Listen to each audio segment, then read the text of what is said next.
Айырлы күн баршаңызға. Менің каналыма қош келдіңіздер. Бүгін сіздермен өте жұмсақ, дәмді болып шығатын жеміс қосылған пирог дайындаймыз. Орыс тілінде айтқанда ягодный пирог дайындаймыз. Достар, менің қазақ тілді каналымды қолдап, лүпіл басып, пікір қалдырып, маған тіркелуді ұмытпаңыздар. Алдағы уақытта үй жағдайында өте тез дайындалатын рецепттер шығып отырады. Пирогтың қамырын дайындауға қажетті заттар: ұн, құмшекер, сары май, жұмыртқа, қамыр қопсытқыш, тұз. Ұнымыздың үстінен құмшекер, қамыр қопсытқыш, тұзды салып, араластырып аламыз. Үстінен бөлме температурасындағы сары майды саламыз.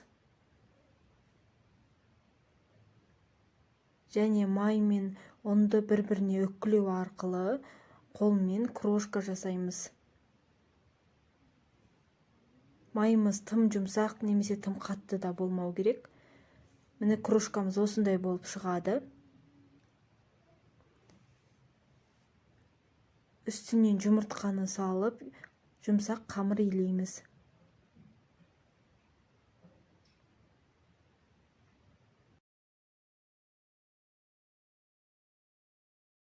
Қамырымыз дайын болды. Енді екі бөлікке бөлеміз, үлкен және кіші бөлікке. Үлкен бөлігін формамыздың астыңғы бөлігіне жабыстырып шығамыз. Формаға пергамент төсеп, үстінен қамырды жабыстырамыз.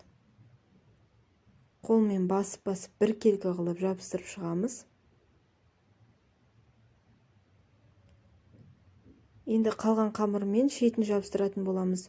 Осылай шиыршықтап алып, тегіс қылып, бірдей қылып жабыстырамыз.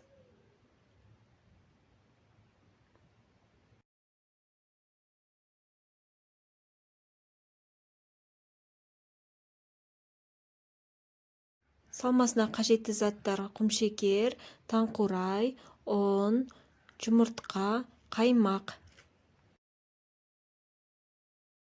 Салмасын дайындаймыз. Ыдысымызға қаймақ саламыз. Үстінен құмшекер саламыз, жұмыртқа саламыз, ұнымызды саламыз. Және біркелкі қылып араластырып аламыз. Осылай жақсылап араластырғаннан кейін үстінен таңқурайымызды салып араластырып жібереміз.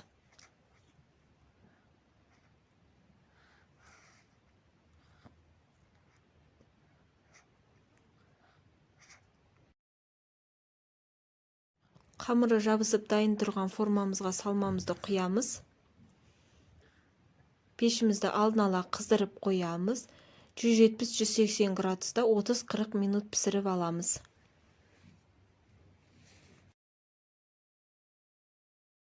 Пирогымыз пісіп дайын болды. Өте жұмсақ, дәмді болып шығады. Таңқурай қосқандықтан ерекше бір дәм береді. Сіздерге де жасап көруге кеңес беремін. Видео ұнаса лүпіл басып, пікір қалдырып, маған тіркелуді ұмытпаңыздар.